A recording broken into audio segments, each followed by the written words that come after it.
आपको बताऊंगा कि गुलाब के फूल में हम कौन कौन से फर्टिलाइज़र डाल सकते हैं ताकि हमारे गुलाब के पौधे में खूब ढेर सारे फ्लावर और कलियाँ दिखाई पड़े। तो असल में क्या होता है इनमें कि गुलाब के लिए जो है मेन NPK संतुलित मात्रा में यानी नाइट्रोजन, फास्फोरस और पोटास तीनों चीज़ एक संतुलित मात्रा में होना चाहिए। तो कौन से फर्टिलाइज़र में क्या क्या चीज़ें पाई जाती हैं और उनके क्या फ़ायदे होंगे, ये सारी बातें मैं आज आपको शेयर करता हूँ। तो स्टार्ट करते हैं। गुलाब में ज़्यादा कलियां पाने के लिए पौधे को रोज़ 5 से 6 घंटे की धूप, सही मात्रा में उसकी सिंचाई और प्रूनिंग तो बहुत ही ज़रूरी है ताकि नई शाखाएं निकलें और उन पर नई नई कलियां बन सकें। इसके साथ ही साथ केले के छिलके, सरसों की खली या एप्सम साल्ट जैसी नेचुरल फर्टिलाइज़र उसमें ज़रूर डालें और कीटों से बचाव के लिए नीम ऑयल का स्प्रे बीच बीच में ज़रूर करते रहें। तो इससे हमारा गुलाब का पौधा एकदम स्वस्थ रहेगा। अब मैं आपको फर्टिलाइज़र के बारे में बताता हूँ। तो सबसे बढ़िया फर्टिलाइज़र मेरे समझ में गुलाब के लिए है नीम की खली। गुलाब में नीम की खली डालने से एफिड्स, स्पाइडर माइट्स, थ्रिप्स जैसे कीट दूर रहते हैं और फंगल रोगों जैसे काला धब्बा इससे रुकता है, क्योंकि इसमें प्राकृतिक कीटनाशक गुण होते हैं। ये एक ऑर्गेनिक फर्टिलाइज़र भी है और धीरे धीरे घुलने वाली खाद है जो नाइट्रोजन, फास्फोरस और पोटेशियम, कैल्शियम, मैग्नीशियम, सल्फर जैसे पोषक तत्व पौधे को देती है, जिससे पौधे का विकास अच्छी तरह से होता है। इससे मजबूत और स्वस्थ जड़ों का विकास भी बढ़िया से होता है, जिससे पौधे मिट्टी से पोषक तत्व बेहतर ढंग से सोख पाते हैं। गुलाब के लिए अगला फर्टिलाइज़र है बोन मील, जो कि एक नेचुरल फर्टिलाइज़र है और एक बेहतरीन जैविक खाद है जो फास्फोरस और कैल्शियम से भरपूर होता है। इससे जड़ें मजबूत होती हैं, फूल बड़े और ज़्यादा खिलते हैं, पौधे लंबे समय तक उसमें पोषण मिलता रहता है, क्योंकि ये पोषक तत्वों को धीरे धीरे छोड़ता है, जिससे कि मिट्टी की गुणवत्ता अच्छी तरह से बनी रहती है और पौधे हमारे स्वस्थ रहते हैं। तो ये बोन मील आप गुलाब के लिए ज़रूर रखें। अगर बोन मील नहीं डालना चाहते हैं तो इसके बदले में आप रॉक फास्फेट इसका प्रयोग कर सकते हैं, जो कि एक तरह से नेचुरल फर्टिलाइज़र ही है। तो रॉक फास्फेट भी आप इसमें डाल सकते हैं। गुलाब में सरसों की खली बहुत फ़ायदा करती है।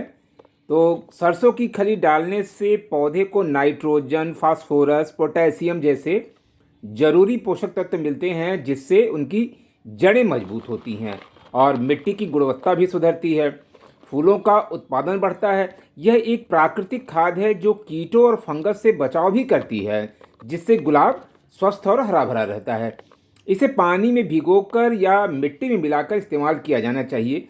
ये एक गर्म खाद है, इसलिए सर्दियों में ये बहुत ही काम करती है गुलाब के लिए। गर्मियों में इसका प्रयोग न करें तभी बेहतर है। और बहुत ही अच्छा ये फर्टिलाइज़र माना जाता है अगर इसका हम लिक्विड फर्टिलाइज़र बना करके और अच्छी तरह से छान करके पौधों में डालें। तो गुलाब के लिए ये बहुत ही अच्छा फर्टिलाइज़र है दोस्तों। गुलाब के लिए अगला बढ़िया फर्टिलाइज़र है DAP यानी डाई अमोनियम फास्फेट।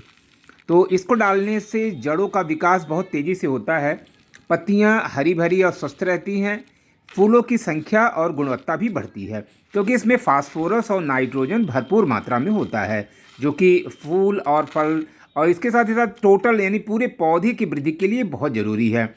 खासकर से जब प्रूनिंग कर देते हैं तो उसके बाद दोबारा फूल पाने के लिए ये बहुत ही फ़ायदेमंद माना जाता है। इसका कुछ ही दानों यानी लगभग एक गमले में 8 से 10 दाने का प्रयोग आप 2 महीने में एक बार करें। बहुत ज़्यादा डालने से पौधे को बहुत नुकसान होता है, इसलिए इसका सीमित मात्रा में ही आप प्रयोग करें। गुलाब के लिए सबसे ज़्यादा रिकमेंडेड फर्टिलाइज़र जो है वो है गोबर कंपोस्ट, क्योंकि ये आसानी से हमें एक तरह से बिल्कुल फ्री में ही मिल जाती है। लेकिन ताज़े गोबर का कभी इस्तेमाल नहीं करना चाहिए पौधों में। पूरी तरह से सड़ा करके कंपोस्ट बना करके आप अपने गुलाब के पौधों में डालें या इसकी जो सूखी कंडी है उसका प्रयोग करें। तो इससे जो है मिट्टी नरम और उपजाऊ बनी रहती है और भरपूर NPK तत्व मिलते हैं, यानी नाइट्रोजन, फास्फोरस और पोटास।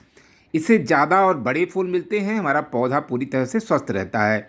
तो ये सूखी कंडी का चूरा बना करके आप गुलाब की जड़ों के आसपास डाल दें।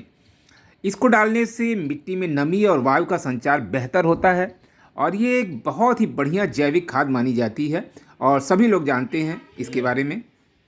अपने गुलाब के पौधे में आप लकड़ी या गोबर की कंडी की जली हुई जो लकड़ी होती है या कंडी, तो उसकी जो राख होती है दोस्तों, इसका प्रयोग आप गुलाब के पौधे में करें और दूसरे पौधों में भी करें। और ठंड के समय में तो ज़रूर करें, क्योंकि ये बहुत ही अच्छा एक तरह से फर्टिलाइज़र तो है ही, ये फंगीसाइड भी है बहुत बढ़िया। इसका ज़रूर प्रयोग करें। और ये है चाय की पत्ती।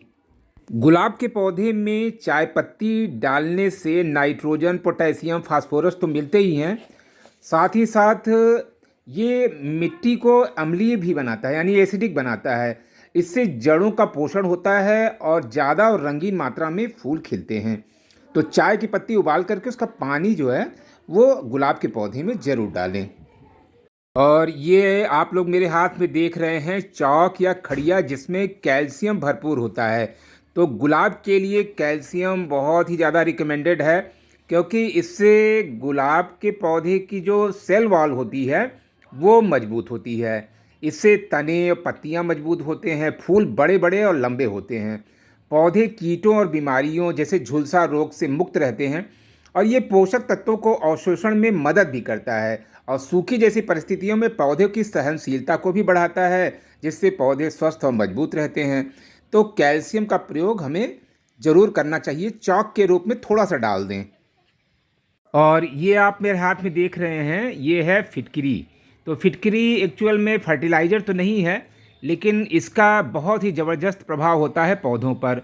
तो गुलाब में फिटकरी डालने से उसकी जड़ें मजबूत होती हैं, मिट्टी का पीएच संतुलित होता है और ये कीड़ों और फंगस को दूर करता है, जिससे कि फूलों की संख्या बढ़ती है और उनका रंग गहरा होता है और हमारा पौधा जो है एकदम स्वस्थ रहता है। यह एक प्रकार का प्राकृतिक एंटी फंगल और एंटी बैक्टीरियल है। इसका 5 ग्राम पानी में घोल करके डालना चाहिए। गुलाब के पौधे में केले के छिलके को डालने का फ़ायदा ये है कि ये पोटेशियम, मैग्नीशियम, फास्फोरस और कैल्शियम जैसे पोषक तत्व से भरा होता है, जिससे फूलों का आकार बड़ा और रंग गहरा होता है, तने मजबूत बनते हैं और रोग प्रतिरोधक क्षमता बढ़ती है और मिट्टी की गुणवत्ता में सुधार होता है। तो इसको बिल्कुल सुखा करके डालना चाहिए पौधे में।